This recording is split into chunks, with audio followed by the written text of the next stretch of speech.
Okay, this Whirlpool dryer, it was the Calypso dryer, also made by Kenmore. Completely died on us.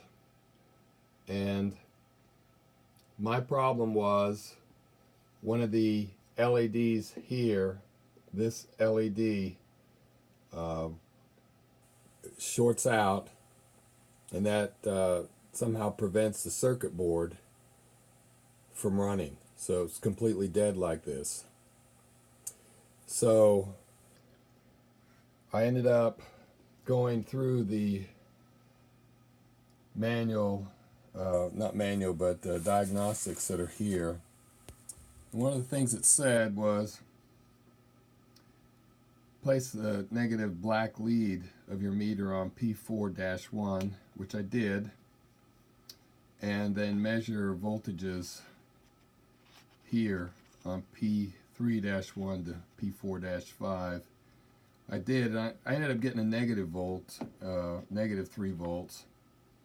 And first of all, another thing is that your connector has to be connected for you to be able to read these voltages. It doesn't show up without the connector, I think. But anyway, because I was getting a negative voltage, I bought a new board after going through this. Now, the checking touchpad functioning, I went through all these, and all these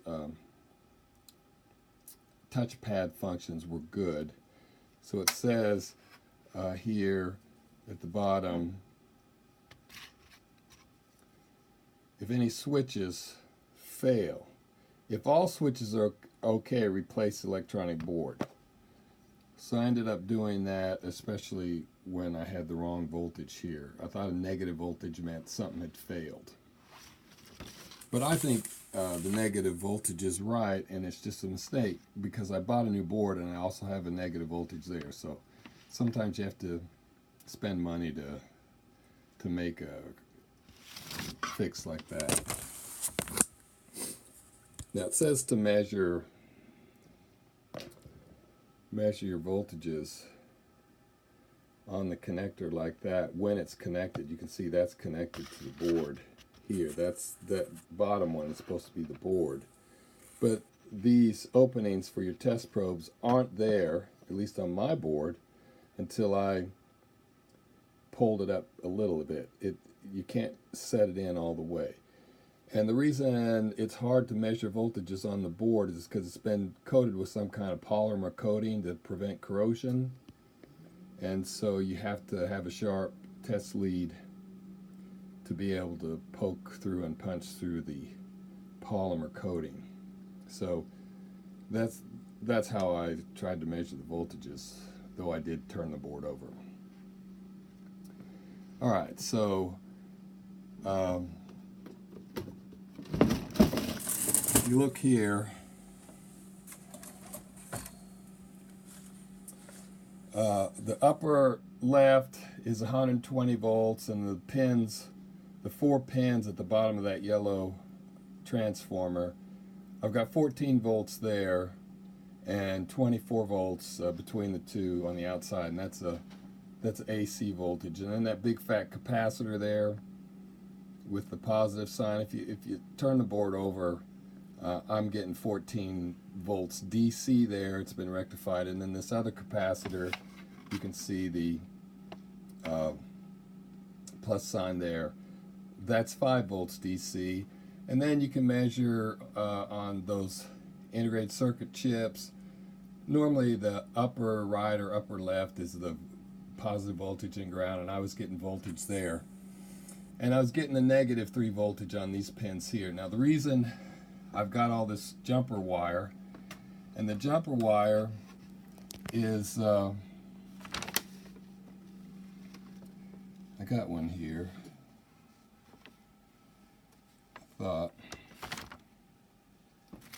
I twist this wire around another wire to make a little coil, and then you can shove the coil down onto that pin, and then just stick a straight piece of wire into the pin area. And so every one of these pins are connected except for this one right here. This right here drives my LED that's bad.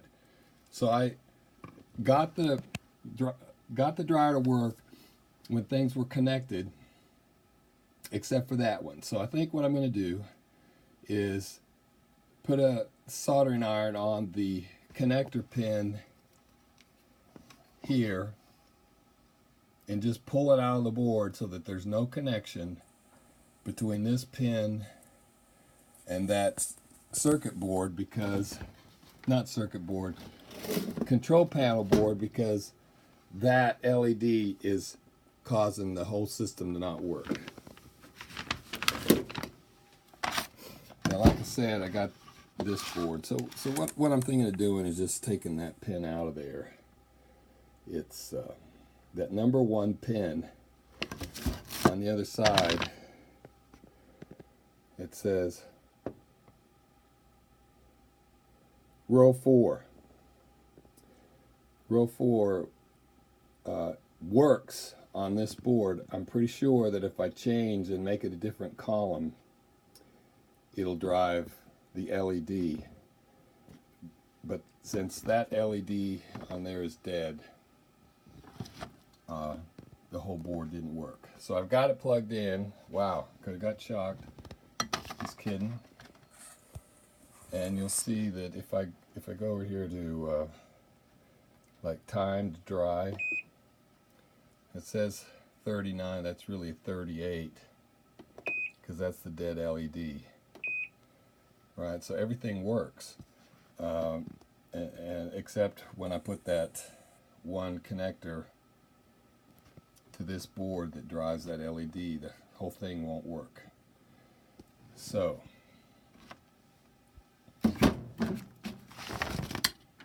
for you, if you're doing your board and you get where I am, if you short circuit together with one of these wires, a normal drive, P13, P313 and P311. Short those two together, you'll hear a beep if things are working. Without this connected. This is not connected, no wires in there, and you just short these pins together from here to here, just short them together. The dryer will start working. And I've got it rigged up like this just to verify that everything works. And I was thinking about putting it back together like this, but I can remove that pin that's bad rather than buy a new control board. I'm not going to buy a new control board. I'm going to live with the fact that this LED, that's 4, 3. I'm going to live with the fact that that's bad. Hope this video helps you. Oh, I was going to do this. Show you these.